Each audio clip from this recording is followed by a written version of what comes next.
Olá pessoal, aqui é Álvaro Hernandes, criador do canal Seja Mais Rico. Hoje começamos o curso Premium de Investimentos Globais. Se inscreva no canal, curta e compartilhe com seus amigos.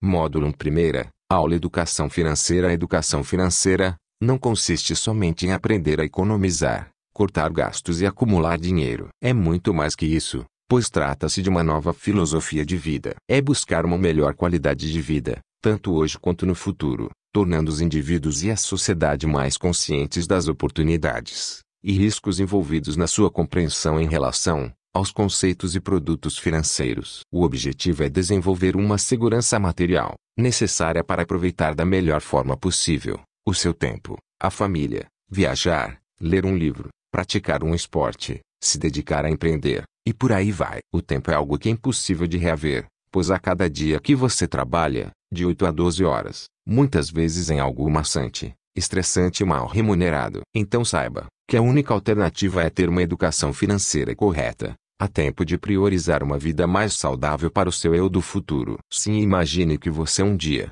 pode ser, daqui a 10 ou 20 anos, se perguntará: por que eu não comecei a investir um pouco só que fosse? Já teria um bom auxílio hoje, uma boa reserva de valor, e uma renda passiva, ou seja, receberia uma renda empregado ou não. Então, ao receber seu salário, pague um boleto para o seu eu do futuro. A maioria das pessoas não entendem que certas dívidas, como a aquisição de bens como imóveis, carros através de financiamento, não é um investimento, e sim, trata-se de uma alavancagem, ou seja, você tem a casa ou carro hoje, porém pagando o dobro que pagaria se tivesse acumulado patrimônio, para adquirir à vista em menor tempo, deixando de pagar juros, e ao contrário, irá receber os juros compostos. Quem toma empréstimos, está se alavancando, deixando a sua vida financeira muito frágil. Por isso é preciso estudar bem as alternativas, e compreender os riscos, que pode advir de uma decisão precipitada, devido a esta aquisição, pois tende a te deixar preso, por 30 anos em um financiamento no caso de uma casa,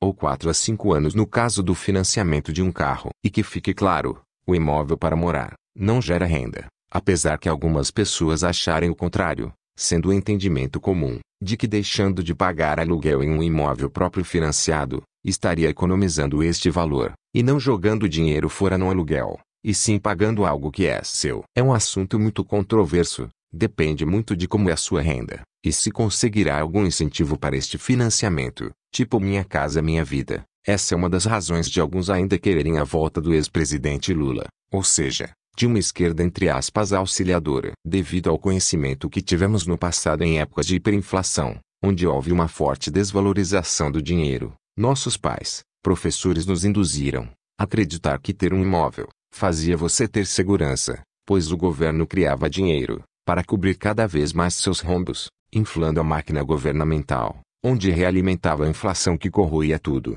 Desta forma o imóvel se valorizava neste passado conturbado. Sim, isso realmente é o que acontecia, porém mesmo assim o reajuste do valor ficava abaixo da inflação. O salário que era recebido tinha que ser gasto imediatamente por grande parte da população, devido à remarcação de preços nos mercados, de onde vem a mania dos brasileiros de se efetuar a compra mensal nos supermercados, pois a inflação galopante derretia seu poder de compra, e como 80% da população não conseguia investir em ativos que fossem no mínimo reajustado pela inflação da época, vinha desencadear o pensamento que era impossível poupar, e que devíamos nos endividar para ter uma casa, um bom carro, um padrão de vida para nos orgulhar. Em um momento específico, deixarei mais claro, e demonstrando as viabilidades de se financiar ou não. A partir daqui você terá duas escolhas a serem seguidas. Primeira escolha: quero ser um investidor que tem conhecimento de tudo sobre o mercado. Quais as melhores estratégias? Como avalio uma empresa para comprar? Saber como prever o tempo para entrar em uma compra de ações? Aprender como vencer o mercado e ter os maiores ganhos. Conhecido como o investidor especulador. Segunda escolha: quero ser um investidor com uma estratégia simples, mas que acompanhe o mercado, pois não tenho tempo para estudar a fundo tudo sobre economia. Meu foco é meu trabalho, minha empresa, meus clientes, e meu objetivo é aumentar meu patrimônio com meus aportes, e não perder dinheiro. Conhecido como o investidor inteligente. Pode parecer muito simplista, as duas escolhas acima, mas hoje no Brasil, Temos apenas 1,4% da população que investe em renda variável. Isso é muito pouco. O que traz uma pessoa a se tornar um investidor? Bom, eu acredito que há a possibilidade de ter ganhos altos e se tornar um milionário, como alguns pensam, do dia para a noite. E com o passar do frenesi, a pessoa acaba perdendo dinheiro, não logo de cara, pois acaba entrando quando a bolsa está em alta. Aí tudo que se compra, indicado por influenciadores, dá certo.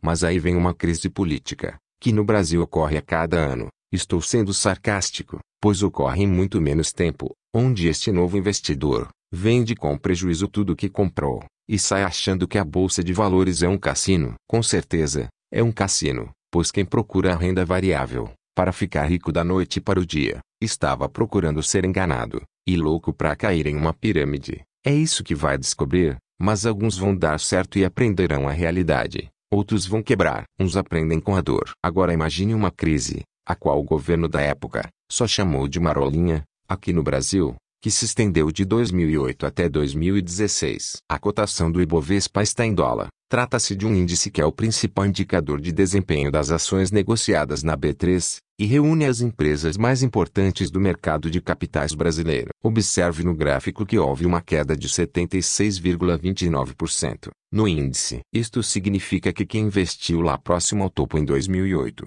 devido ao aumento e ganhos astronômicos que a bolsa dava, viu-se o patrimônio despencar de US$ 100 mil para US$ 24 mil.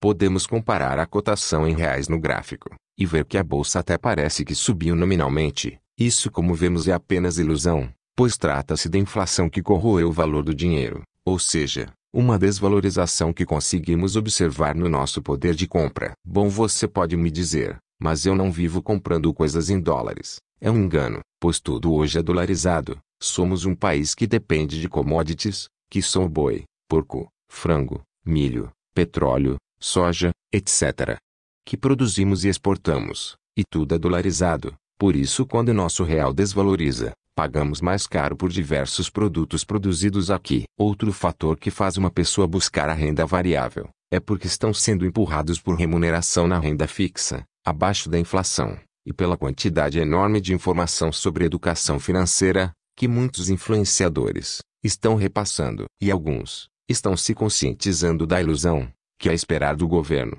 que sua aposentadoria seja suficiente quando chegar sua hora de se aposentar. Muitos estão vendo que não podemos depender do Estado, que com o passar do tempo teremos uma inversão na nossa taxa populacional. Hoje temos muito mais pessoas adultas na faixa dos 30 anos, trabalhando e pagando contribuições, para uma quantidade média de pessoas usufruindo das aposentadorias, que nem sempre são corrigidas, vindo a se transformar em um simples salário mínimo. Mas no futuro, e não muito distante, teremos uma quantidade maior de pessoas, acima dos 65 anos, querendo desfrutar a aposentadoria, e vivendo cada vez mais. A expectativa de vida dos idosos aumentou da média de 45,5 anos, em 1945, até atingir os estimados 76,7 anos, em 2020, um ganho médio de 5 meses por ano no calendário, mas a mão de obra será menor, menos jovens e adultos para produzir, aí a pirâmide do INSS vai quebrar.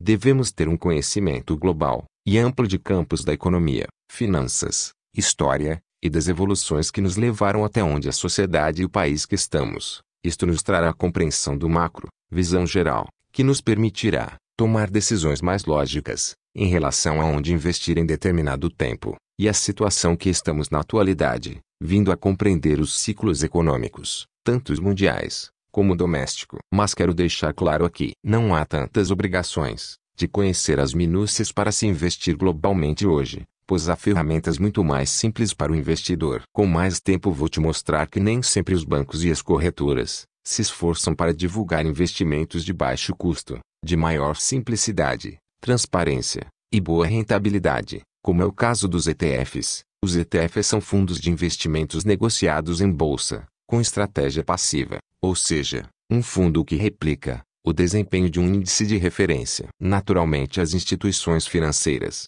fazem maiores esforços para divulgar os investimentos que geram mais resultados financeiros para elas.